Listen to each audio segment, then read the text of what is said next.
Shosho guys, we come back to Speaker Nawe. I'm Silo Boy Taylor DJ. So today I'm going to react to podcast that ngibona la. So there's this one guy in interview lana.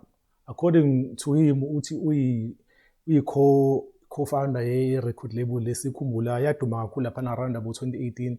I-Elwell lapha umuntu odelete kakhulu bekusanele and but besana ama-artist amaningi abantu abafana nabosimi nabomthunzi. So this guy manje uyipartner yakhe oclaima ukuthi no umjida wamroba wamkhatha out from ama-payment ama-royalties since from 2022. So i-record label babeyifounde ngo-2016 and ngo-2022 bamsusile as u-administrator laphana but still usavele igama lakhe as u-director we-company lwana. So uze laphana kwi-podcast le hostwa u-Fly Motion laphana ibizwa nge-Durban online podcast laphana. So indlela nje aba-athekhe ngayo uSanele kulo interview lwana especially for i-hosting ngoba even ane-thumbnail yakhona like bathi uSanele uyi-fraud laphana. So I think kuzoba khona ama-case laphana a-defamation azoba khona because already bakhona abantu abamentionile abantu abafana nokuthi during interview abakhethe ama-strays because interview it was about between into eyenzakala between yena lo mjida lona noSanele. So la abanye-ke nje besebekhethe ama-strays ahambela because umjida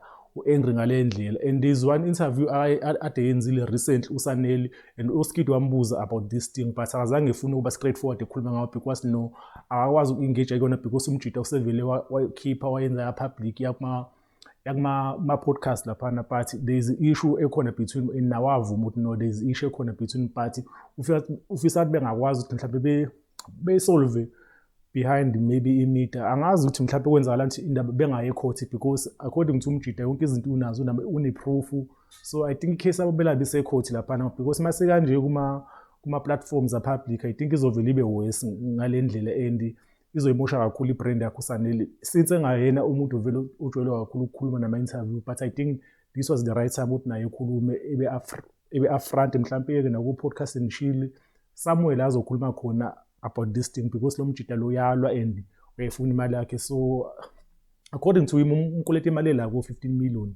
So imali esirasi-ke leyo but-ke I think icase yabo izoyela ecourt but umjida usekuthona manje usenza ama-podcast lo because uthi kudala ezaba ukubuyisa imali yakhe back-ke. So nje hayi as someone oyi-fan kaSanele ayingiphathanga kahle lento and I think izodamage kakhulu i-brand yakhe because umuntu nje quiet i-brand yakhe ibihleli ngaleyo ndlela because akatrend ngey'torini nge-nasty. So ngiyaqala ukubona something ebhalwe nguSanele nasty kanje. So ngiyafisa ukuthi mhlawumbe naye nga-attack on time so mhlawumbe bezama ukulungisa izinto laphana because I think umjida lwana into zakho uyafuna ngempela. And uSanele recent ukhipha album besike sayenza i-reaction nawo uSpeaker Nawe and i-album yakhe into angayinothisa ayiphumanga under i-record label yabo lena i-Elwell. So mhlawumbe nawo bekuyenye isayini ekhombisa ukuthi no there's something ekhona because uyikhiphe under i-record label yakhe entsha ibizwa nge-Under the Sun.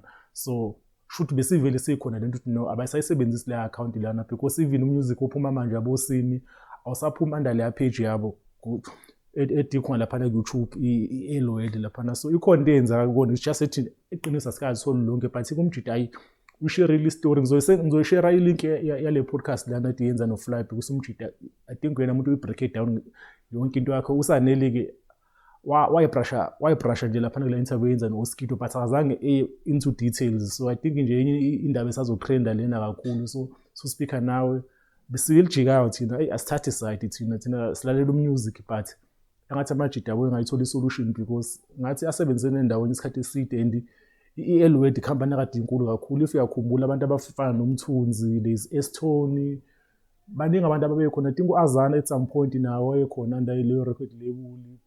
Ubalo sisi is it Nobuhle yeah but naye I think waye-associated nayo lo record label. So baningi abantu ababe-talented abantu abanezi platform. So kubuhlungu mase sibona amajida elwa kanje public-ke nje. So engathi leyo ndaba engaba ne-solution beyisolve ya. So ivala lapho Speaker Nawe singaze sigeqa amagula ngendaba zabantu. Sekhona ku-Twitter @Speaker Nawe, sikhona naku-Facebook Speaker Nawe, sibe khona ku-Twitter naku-Twitch Speaker Nawe, sikhona ku-TikTok Speaker Nawe show. Away, we're out.